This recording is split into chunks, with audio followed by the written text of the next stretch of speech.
Me gêne dans ce débat, c'est l'idée que l'aérien, en particulier, et les autres, vont financer le transport ferroviaire. Sans doute, pourquoi pas, financer le réseau. Mais le transport ferroviaire, pardon Nicolas, ça n'est pas que la SNCF. Je vais le dire autrement. Moi, ce qui me gêne, c'est de financer la décarbonation d'un monopole.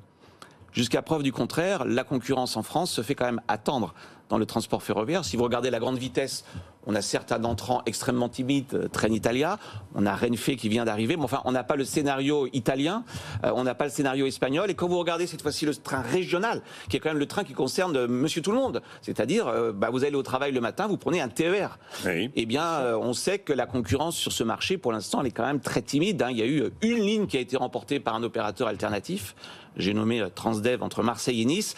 Je vais le dire autrement, la décarbonation, si c'est pour financer des voies ferrées, la décarbonation sans la concurrence, ça ne marchera pas. Donc deuxième point, pourquoi pas financer des infrastructures ferroviaires, mais à ce moment-là, il faut mettre de la concurrence. Alors pour qu'il y ait de la concurrence, on sait qu'il y a un problème, c'est la question de l'indépendance du gestionnaire d'infrastructure. Je ne veux pas être trop technique, mais enfin... le gestionnaire d'infrastructure s'appelle SNCF Réseau. SNCF Réseau, enfin on le sait, dans les appels d'offres, il y a un certain nombre de problèmes qui sont soulevés, notamment par les nouveaux entrants, qui disent on n'a pas accès aux informations. Bref,